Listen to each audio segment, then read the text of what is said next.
From New York, here is I've Got a Secret, starring Steve Allen.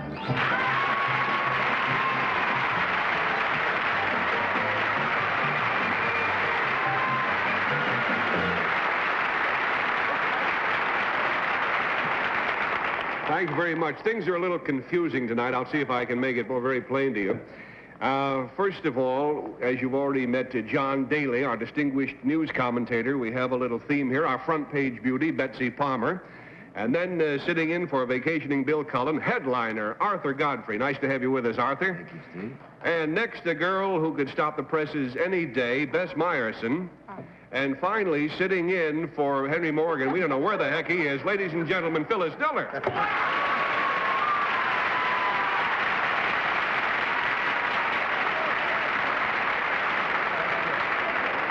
We'll all get together.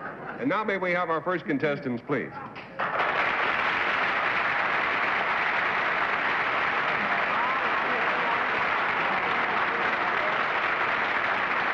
to have you with us. Welcome to I've Got a Family, ladies and gentlemen. We're going to start the King Sister show all over again. We'll try it this time, see how it works out. No, would you tell us seriously your name and where you're from? I'm Mrs. Edward Petrosky from Skokie, Illinois. Mrs. Petrosky from Skokie. And would you introduce us to your beautiful daughters? Myra Sue is 3. Gail is 6. Sally is 9. Regina is 10. And Adele is 13.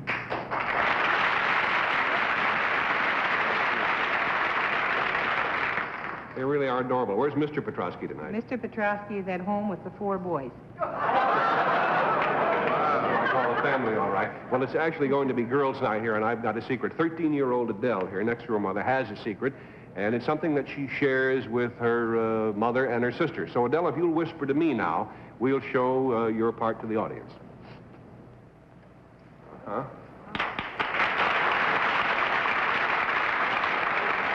And now, Mother and the rest of the girls, would you whisper your part to me?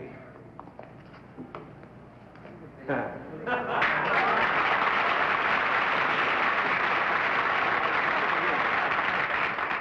on over here now and make yourselves comfortable. I think we have enough chairs for everybody.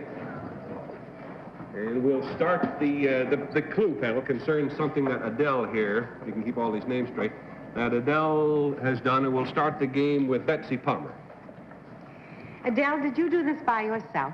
Yes, Did your mother help you at all? a little bit. A little bit?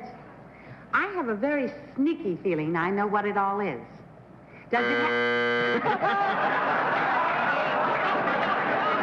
That's what you get for saying sneaky. Well, can I Whenever the word whisper sneaky to you comes so out, the you'll buzzer know? rings. I don't know about that. All right, Arthur, we have $20 down. You get too smart, they give you the buzz, huh? Yeah? If you get too smart too fast. I could be wrong. Well, I could be haven't got very the slightest idea yet, but it's something she did herself, and Mother helped her a little bit, eh? Yeah, very little, just sort of in the introductory stages. She basically did it all alone. Was it in the nature of something you prepared? Yes. Was it something to eat? No. Ooh. Was it something you wear? Yes. Relates to that, yes. Couldn't be that dress you have on. You made it. Yes, Yes. that's part of it, Arthur. Very good. I'm getting hot, huh? Oh, yeah. very hot. Ah, wait a minute. Did you also design it? Yes. Yes. You're going great guns. And maybe you earned the money to buy the material? No. No. That's a lot of ground covered, Arthur. $40 down. Bess? Oh, Arthur, that was such a good clue, because I have a suspicion that Adele worked much harder than just making her own dress. Could you possibly have made your sister's dresses as well? Yes.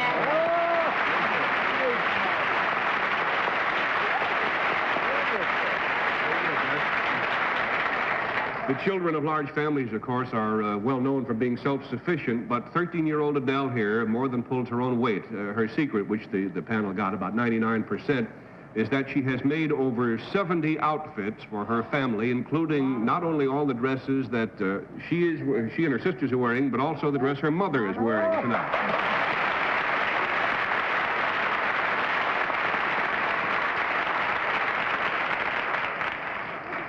Adele, how did you get started being the family dressmaker? I started with doll clothes when I was about 7 years old. My mother helped me, and then I learned some from books, too. I see. You started making clothes for dolls. Yes. I see.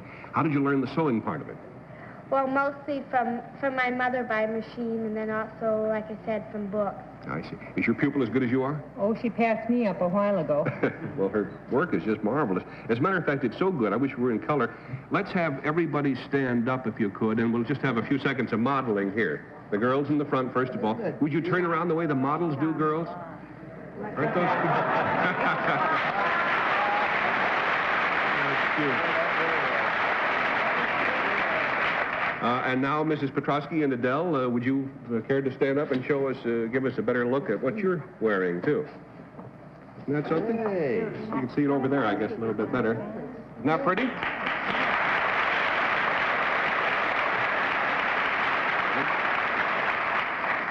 That's terrific. Now, Mrs. Petrosky, what kind of a sewing machine has Adele been using to turn out these creations? It's an 1892 Wheeler Wilson that was electrified from a pedal machine.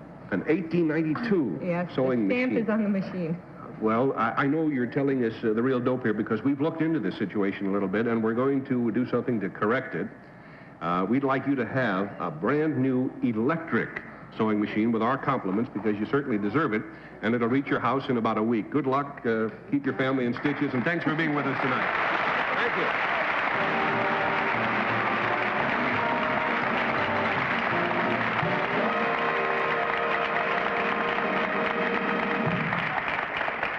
I bet she's going to turn out to be a real designer someday. I bet you. People will be saying, I'm wearing an Adele of Skokie. We'll be back in a minute, but first this message. Well, Phyllis, that first spot wasn't too difficult, was it? You want to know what I thought? What? Are you ready? What? I thought Adele and her mother were bald. I had a figure right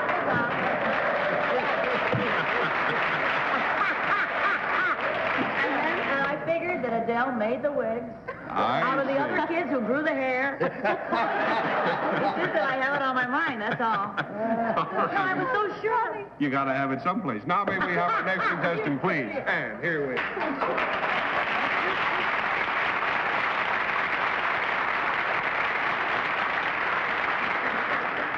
Nice to have you with us, sir. Panel, the first thing I want to tell you about this gentleman is that he is from Los Angeles, California, and for the present, we're only going to refer to him as Reverend X.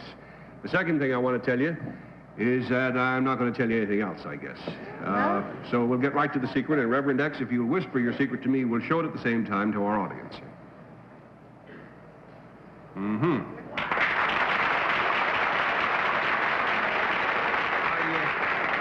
I understand there's a bit more to the secret. Well, sir. This is getting more interesting all the time. Is there more? How about that? There can't be any more to the... Well, I'll try and see if there is. Yes, sir.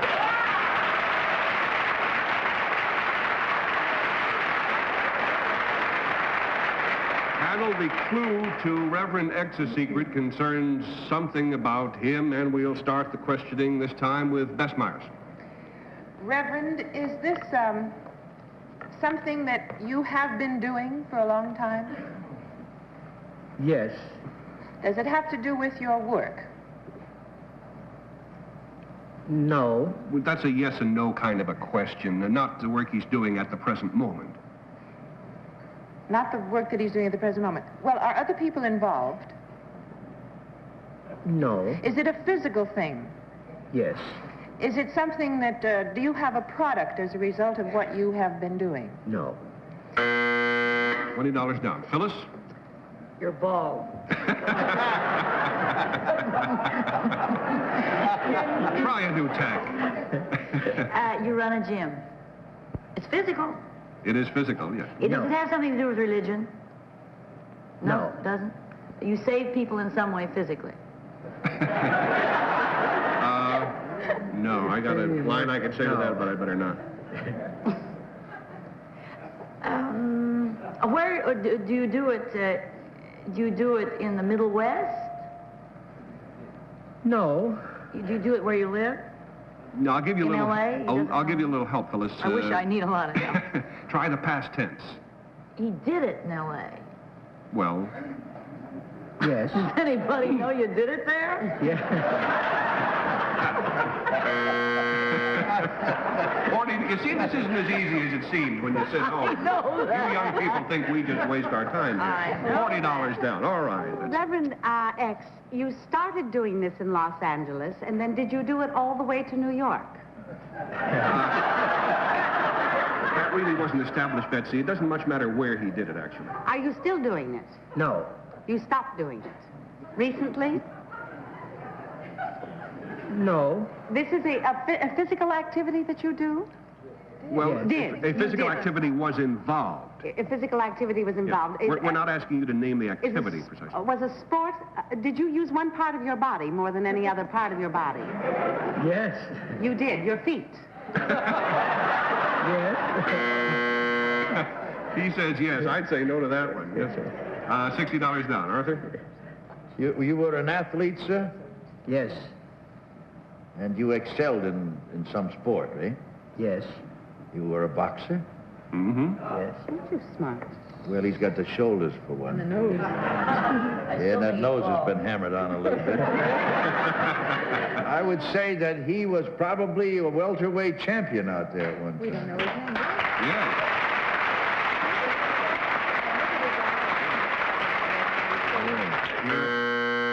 You're a very good judge of weight, Arthur. You got the right weight class there. And I guess that uses up all of our money. So, panel and ladies and gentlemen, I'd like you to meet the Reverend Henry Armstrong, the only man in the history of boxing to hold 3 world championships all at the same time.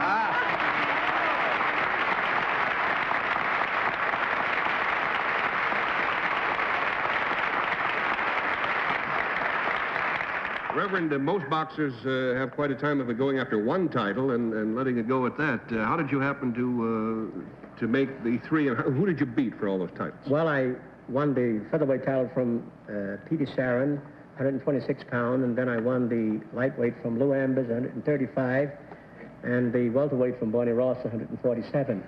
I see. Well, that's a big weight jump there. How did you make the weight? Well, I just had to eat more as I went along. In fact, I got bigger as I went along, you know. I see. And they told me that at some of the weigh-ins, you used to drink a lot of water before the weigh-ins. Is that true? Oh, yeah, that happens when I fought Barney Ross for the welterweight championship, you know. I had defended the featherweight, 126 pounds, then I had to jump from 26 pounds to 147 pounds. And so I had to drink about 9 pounds of water that day before the fight. Wow. So wonder you didn't slosh around a little bit when you got on the scale. How long did that fight last? It went the distance. Yeah. But I was able to go the distance simply because I came down to my normal weight was about 132 pounds at that time, and it was because the fight was postponed, you know. I see. For about 10 days. One of the interesting things, Arthur, is that one of the people who helped to manage Henry at one time was the great singer Al Jolson. Interesting part of the story. Well, right now, we mentioned, of course, that Mr. Armstrong is Reverend Armstrong. I understand now you're interested in giving other up-and-coming youngsters their start in the game. How are you doing that? Oh, I'm doing it very well, Steve. In fact, I have a youth foundation on the coast now that I'm working with, and I give these boys the same kind of a training that I had. Well, it's very fine work that you're doing, and thanks so much for being with us tonight. It's always an honor to meet a real champ.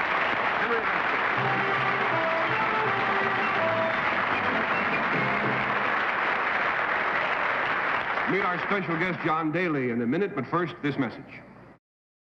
Yeah. Say, some derelict out of the night wandered in and had the brazen effrontery to sit down next to Phyllis Diller. Take a picture of him there, if you will. Henry Morgan.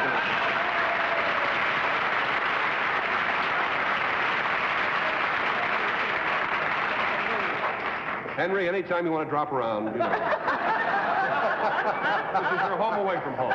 Oh, what is the name of this? It's called We're a Little Late, folks, and now that means it's time to meet our special guest for tonight. I'm delighted to welcome a good friend, too, the host of What's My Line. He rarely makes guest appearances. We're very honored. Mr. John Charles Daly.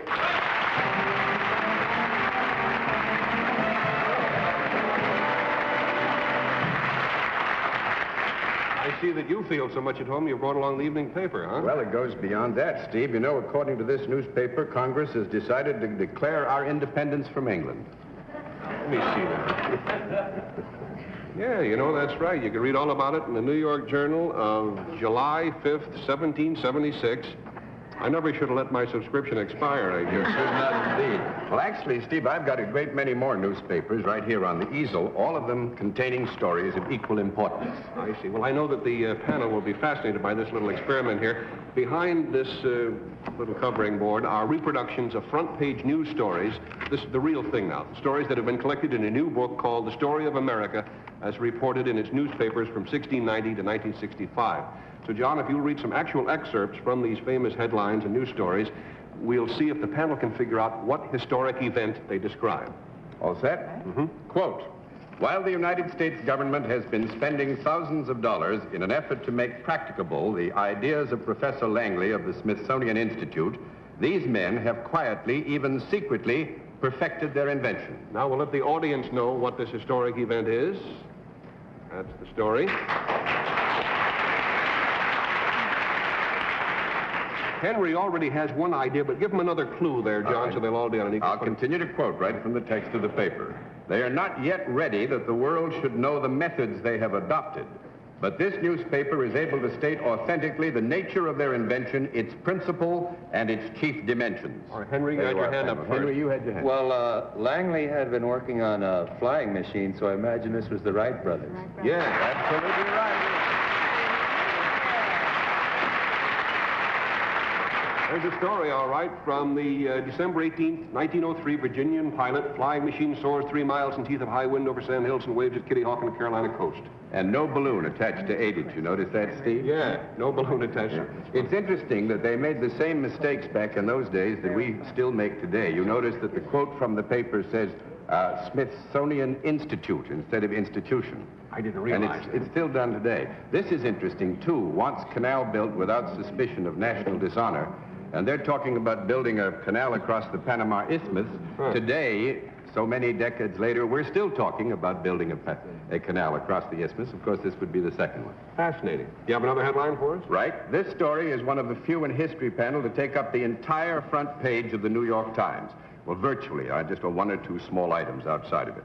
It reads, quote, the news of the fatal charge has caused great excitement in Washington, particularly among Army people. The first impulse was to doubt the report or set it down as some heartless hoax, or at least some greatly exaggerated story by some frightened fugitive. Now we'll let the audience at home know what this historic event was. There's the story. Now, John, I don't know why it strikes me funny when people applaud for some of these things, because they weren't good news when they happened, you know. But anyway, give them another clue, John. All right, one more quote. General Sherman thinks that the accounts of the disaster are exaggerated. Arthur Godfrey It had to be Custer's last stand. Wow!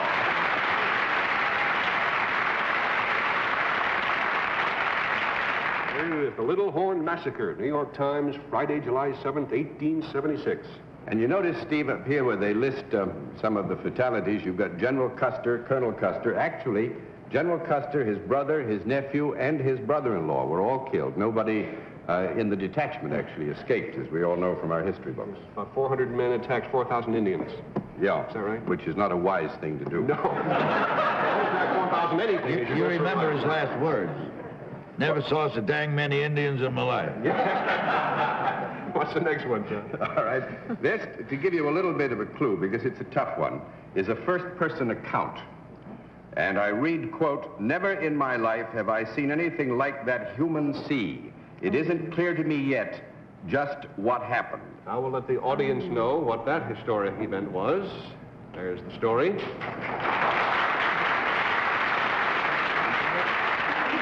And we'll take one more clue from you, John. All right. Quote, a brave man with good intentions tried to clear a way for me with a club.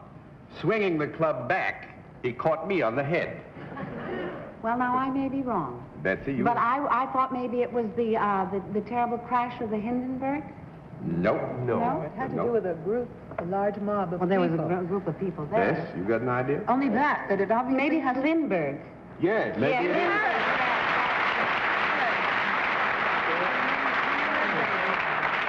Lindbergh relates own story of his death-defying dash across the Atlantic. I see this was in the St. Louis Globe-Democrat, John. Right. Well, actually, we all tend to forget it, but Captain Charles A. Lindbergh was supported in this flight by the Globe-Democrat and therefore wrote a first-person account of his arrival in Paris. And it says here, special cable to the Globe-Democrat and the New York Times. The New York Times, I guess, got in on the... May 23rd, 1927. Yeah. Pictures, etc. All right, this is from the New York Journal, and to be a little bit different, we're going to give you a series of headlines. First, $50,000 reward. Second, Assistant Secretary convinced it was not an accident. Third, Cabinet orders a searching inquiry. Now we'll tell the audience what this historic event was. It was reported in the papers at the time. And another quotation, John. All right, another headline. Officers and men tell thrilling stories of being blown into the air. Is this all the same? All the same. These are all headlines having to do with exactly the same story. All from the front page of the New York Journal. Thrilling stories of being blown into the air. Anybody want to put a hand up? Depends on what you do for thrills, you know. Yeah. Yes, Arthur? Couldn't be the Maine, could it? Yes. Couldn't be the Maine.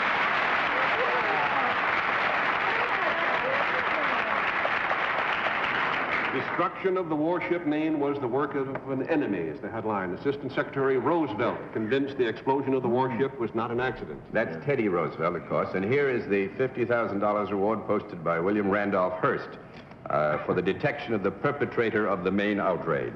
I see. With diagrams, drawings instead of photographs back in those days of 1898. We have time for another one? All right. All right, fine. This panel was a letter to the editor of a paper called The American Citizen. I quote, "Sir, the success of my experiment gives me hope that it may be rendered of much importance to my country. To prevent erroneous opinions and give satisfaction to the friends of useful improvements, you will have the goodness to publish the following statement of facts." I will let our audience know what that statement of facts pertain to. That's the story. Some more of the letter, John. All right, here are the facts, Steve. I left New York on Monday at 1 and arrived at 1 o'clock Tuesday. Time, 24 hours. Distance, 110 miles. On Wednesday, I arrived at Albany at 5 in the afternoon. The sum of this is 150 miles in 32 hours, equal near 5 miles an hour. Arthur Godfrey. Steamboat. Yeah.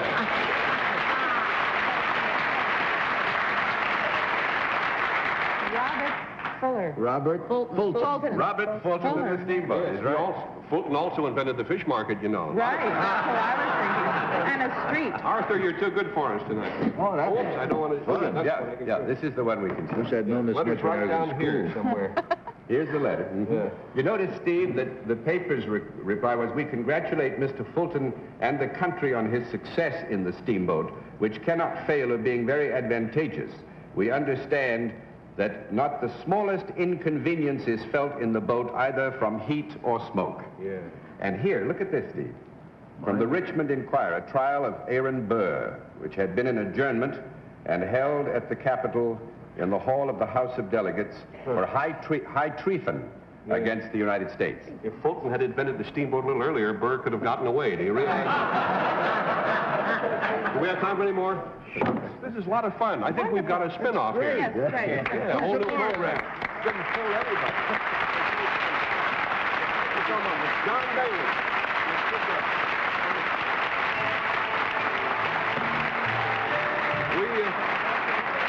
You can get your own old newspapers and play that game around the house. Oh, hello, folks. Listen, Henry, you will be able to drop around from time to time during the year, won't you? If I feel it. All right. Before we all drift away, Arthur, you're opening where next? At the Nugget in Reno, Nevada. That's going to be a lot of fun.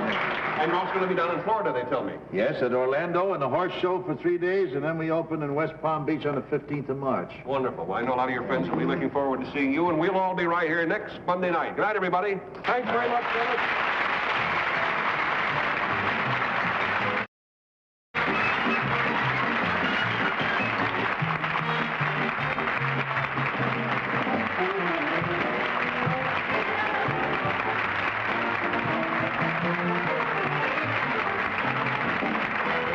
young musicians will be in the musical spotlight tomorrow night when Leonard Bernstein presents the final in this season's Young People's Concerts.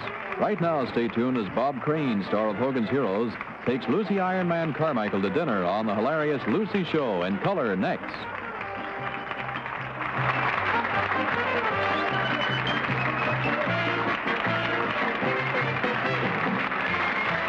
This program was pre-recorded. This is John Callan speaking. I am